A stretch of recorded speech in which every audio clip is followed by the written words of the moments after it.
বন্ধ করা যাবে না। জেলে পুরে আন্দোলন। ইশাক ভাই জেলে কেন? দুনিয়াদিনা জবাব দে। দুনিয়াদিনা জবাব দে। ইশাক ভাই জেলে কেন? ইশাক ভাই জেলে কেন? দুনিয়াদিনা জবাব দে। মুক্তি মুক্তি মুক্তি চাই। ইশাক ভাইয়ের মুক্তি চাই। ইশাক ভাইয়ের মুক্তি চাই। মুক্তি মুক্তি মুক্তি চাই। ইশাক ভাইয়ের ভয় নাই। রাজপথ ছাড়ি নাই। ইশাক ভাইয়ের কিছু হলে চলবে আগুন ঘরে ঘরে। জেলের তালা ভাঙবো। ইশাক ভাইকে আনবো। ইশাক ভাইকে আনবো। জেলের তালা ভাঙবো। জেলে পুরে আন্দোলন বন্ধ করা যাবে না। বন্ধ করা যাবে না। জেলে পুরে আন্দোলন। মামলা দিয়ে আন্দোলন বন্ধ করা যাবে না। মামলা দিয়ে আন্দোলন বন্ধ করা যাবে না। আমি নুরুল আফসার মাসুদ, সভাপতি ৪২ নম্বর ওয়ার্ড বিএনপি।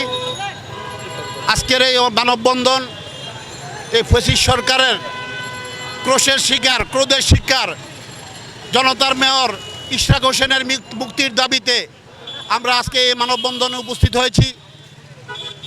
এই সরকারের কাছে আমরা কোনো মুক্তি চাই না, আমরা শুধু চাই এই সরকারের আন্দোলনের মাধ্যমে এই ফ্যাসিস্ট সরকারকে বিদায় করে ইশরাক হোসেনকে জেল থেকে মুক্ত করব। পাশাপাশি এই সরকার অবৈধ সরকার, এই সরকারের আমলে প্রতিটি নেতাকর্মী আমরা আজকে হামলার শিকার। আমরা শুধু সবাই একত্রিত হয়ে এই সরকারের পতন ঘটিয়ে আগামী দিনের আন্দোলন সংগ্রামকে ত্বরান্বিত করার জন্য আমরা আজকে মানববন্ধনে উপস্থিত হয়েছি।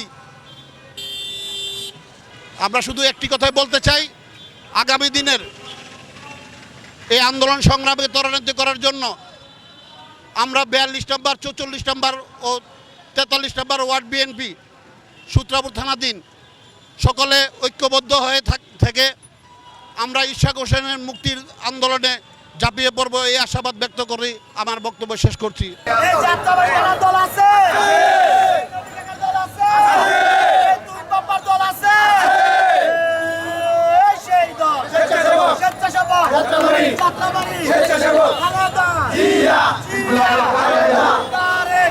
কিভাবে দুর্নীতি করে বাংলাদেশকে আজকে নিঃস্ব করে দিয়েছে, আমাদের সাবেক সেনাপ্রধান কিভাবে দুর্নীতি করে দেশকে আজকে একটি শূন্যবিহীন জরাতলি করে বাংলাদেশকে আজকে কোন পর্যায়ে নিয়ে গেছে।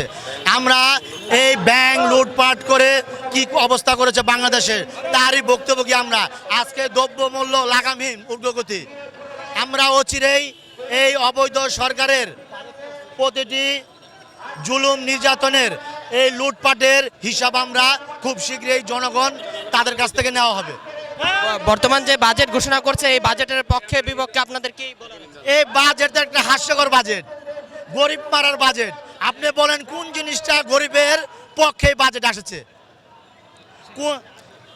মানুষ বাজারে গেলে মানে দ্রব্যমূল্যের ঊর্ধ্বগতি দেখলে মানুষ হতাশ। আজকে একমাত্র এই সরকারের আমলে মানুষের মান কমেছে আর সব কিছুর দাম মানই বেড়েছে। আপনারা মিডিয়া, আপনারা এটা সত্যটা পরিচয় করে দেখেন, আপনারা খবর নিয়ে দেখেন আজকে দেশের কি অবস্থা। মানুষ আজকে নিঃস্ব। আমরা এই অবৈধ সরকারকে আর দেখতে চাই না। খুব শীঘ্রই এই অবৈধ সরকারকে বিতরিত করে দেশনায়ক তারেক রহমানের নেতৃত্বে আগামী সরকার গঠন করা হবে। আপনারা তো জাতীয় নির্বাচনের বহুদিন আগ থেকে বিভিন্ন আন্দোলন সংগ্রামের মধ্যে দিয়ে আপনারা বলছেন যে এই সরকার আসলে পতন খুব শীঘ্রই পতন করবেন, কিন্তু এরকম কিছু তো আমরা কোনো শীঘ্রই কোনো একটা তারিখ ডেট কিছু আপনারা বলেন না। এই বিষয়ে আপনারা বলেন আগামী দিনক্ষণ নিয়ে কখনো আন্দোলন শুরু হয় না। আপনার হয়তো মনে আছে বিগত ২৮ তারিখে এই নয়াপল্টনে বাংলাদেশের ইতিহাসে সবচেয়ে বড় সমাবেশ এই পল্টনের মঠ ২৮ তারিখে বিএনপি করে দেখাইছে। লক্ষ লক্ষ নেতাকর্মীকে এই পুলিশের রাষ্ট্রকে ব্যবহার করে টিআর সেল গুলি করে, আমাদের এখানে অনেক নেতাকর্মী আছে যারা অনেক গুলি নির্যাতনে আহত। আমাদের এখানে শত শত নেতাকর্মী কারাবরণ করে আজকে আবারও বিএনপির প্রতি কতটুকু ভালোবাসা থাকলে এত হামলা মামলা শিকার গুলিবিদ্ধ হওয়ার পরও আজকে আবারও এই রাজপথে এসে তারা দাঁড়িয়েছে। ইশরাক ভাইয়ের মুক্তি চাই, মুক্তি মুক্তি মুক্তি চাই, মুক্তি মুক্তি চাই, ইশরাক ভাইয়ের মুক্তি চাই, ইশরাক ভাইয়ের মুক্তি চাই, মুক্তি মুক্তি মুক্তি চাই, খালেদা জিয়ার মুক্তি চাই, মুক্তি মুক্তি মুক্তি চাই, মুক্তি মুক্তি মুক্তি চাই, খালেদা জিয়ার মুক্তি চাই। রাজপথ ছাড়ি নাই, নিতে হবে দুনিয়া,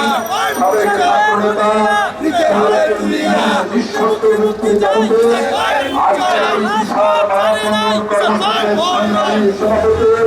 বাংলাদেশ জাতীয়তাবাদী দল